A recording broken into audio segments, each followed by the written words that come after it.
Etiefo me mamuni akwaba eba Melody TV so asembia na yabobo ndimbi bibinti minfa edino entudwa na suspect police CID man bi wako akwa bo abranche bi a abranche no wo student of University of Education Winneba na assembly ni nani Senior Medical Channel, I would not like to mention names of the people involved. Now, assembly, baby, see, you know, baby, I friend of Donkro and Quanta ewo in Kranza South Municipality. A hona dear way, AC. Na nini na NSA police CID Nino na say a branch edi ne yerichi and no hunti and at say wako bonus ano. Assembly saying,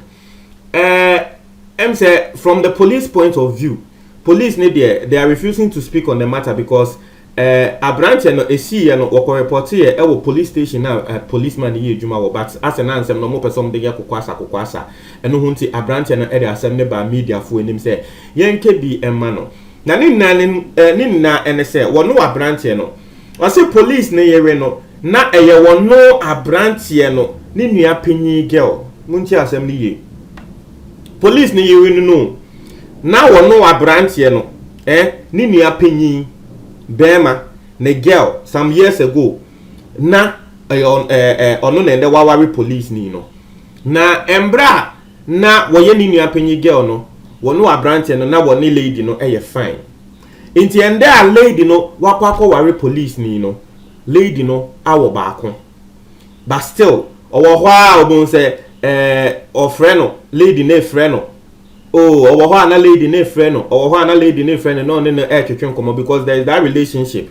they became friends even though woni ni nya pani ejan no wono abranche ne de woni lady no they were still friends until owo ho ana lady ne freno nti ye ni ayenim Ghana the AC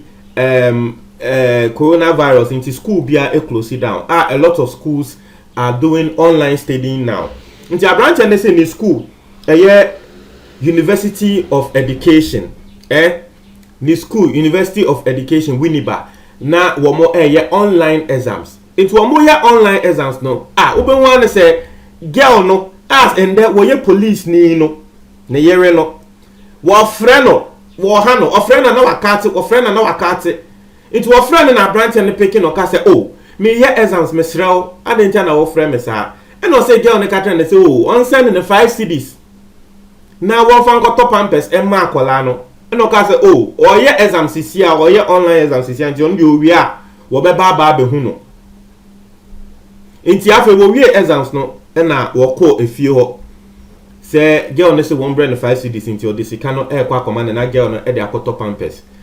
na girl no man de konwa say one thing aso wa bonte ho what na bonte wa wo ba che sram na sum o say asemeni obati sram ede na esi obo so afa wodafom na ye butu no wo beti ni a girl ni kunu no wo ye policeman no wono no obo wono abranche ne sa no wono abranche no so woni boni awaye wono at least papa wo pese wo ye nti say girl na friend say won bra mbema ni ska no fan top am pese ma ne ba no enti na waba fi ho say wo disika no be ma girl no enu muti ye bono na afa ni phone ka won hu bebi an phone afa na wo hwase ne CID police ni bona so wo ka say wo tena ho ana wo gina no the police ni na toto a police ni bebu na eku no ana wo ka say wo hwehwe bebi an phone afa na ordinance aka ne phone na wo gane a police ni bebu na eku no nti afa yi wo pagya ne tia inrem hwem eno gane ye Ojane ye wose we ni esi no na wo ba no nso ejina ho a wo hwe oba ni ntumi nkasa police ni na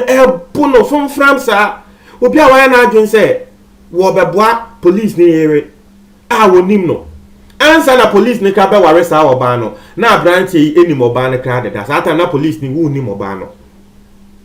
nti esi sa na branch ni ye se dabi asem ni we die was say what they call die police for him. Ne crack what call police station where police no ye juma no eye wo mo municipality ho na what they call die police for him na fe police for na asem no person ye no kokwasa because eye wo mo adanfo e na wa kwa dis anyamra nsem no and there say ochina say and there say ochina say e na branch ne ka say da bi asem wey se wo hwe anim se e wo say ye chi police ni tumu a obenwu an se wo be wo krom ho e ma police ni asanso abasan be di ni bone kra biom obenwu krom ho na police ni no asan di ni bone no obenwu ne se wakwa report asem no se ye mbra mechi police ni no police na yo no akasa ne crofo ne police na wakwa report asem na mo nti wo mo nya hwe e no ka se and the obeba media no the asem na betu media fo anim said the air kosuni eho na wo sha asese wo bo nkrofo amane media fo amane wo de ko to daily guide fo anim yenso yenye bia yensa aka story na ye de bremo no nekra daily guide for Erichi out to the police station e ka say ni say na ekoso na obviously one ni masema police for nebeka. The FA police will name and say, oh, we are still doing investigation and we will not speak on the matter. So police for sure says, oh, more for assembly pair. We say assembly a yard and a foolish case. So what back here? And that lockdown see ya a soldier be and a soldier knee.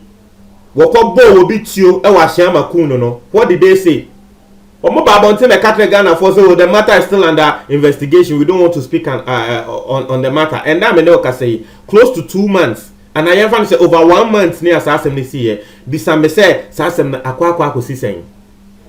Bisa me say we mo investigation aba abonten abetre Ghana for say ni NAC ana. E ya dia esi security agencies ni there. Obi ko di ni amra asem na o kapo say oh the matter is under investigation. Eno no asem ni ye twaso. Asem ni ye twaso.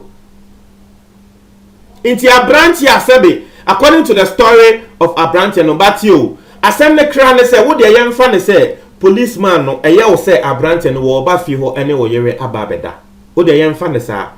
as a police personnel, is that what you need to do? Remember say I told you guys last week say assembly mi anka samadan for eto no akwakọ yese Ghana has a police for asensia wo mope enetumi de asem na ehwe omonsa especially if it's love affair or emotional matter. Me say madam for bisa wo fikuma se ebetena ye area tema wo be chese police ni get wo no de wo se police ni get la no be we no na wo chi get chese wo wie ya da run again na no re get no na wo re get ni wie ye no na still wo pese wo ne get no ehhehye wo nyese wo wie jai. And a police ni na eye ne girl no police ni beti asem no police ni be hwehwe me madam fo no ebo madam fo no ewia ebetwe madam sata na madam fo no wakwa kwose dwaye a wo pie nye betwe no bibia na ote no ewo eye sa we na edware no wo edan no outside nti obi pie na wakwa akwadware no police ni betwe no ewia kete gu ni mu ase just because odi ne girl echi. Is that right? Ghana police, is that right? The American NSA, the American NSA, say nipa krono, woba ufie se wone wo yere beda ana wo yere HT wo so krana. This is not the way to go as a police personnel. Media maka ususu se wo yere ana wo girlfriend HT wo so a jai no menye wa adwen se o bebu nipa krono. You don't own the person. Just leave the person. You'll find a better person. It's as simple as that. She send a police ne, she a branch in police ne now bono ase or a crown for a bono sa keke. Just because you feel say waba feel hono one wo yere ba beda. You feel say he is there to cheat. And Sadia no ewo Ghana ewo ase ewo hopa Ghana police for asem to wo nipa bia obon sa fa mpeso wo mostly no yes ebi wo ho amon de ba bonten e beka ba mostly na so mpeso mo ye katasomu mu aso bi saa nyama no emboa. We don't have to be doing that. Etiefo mesrɛ mo montrɛ mo adwon comment box ni mu. Medase.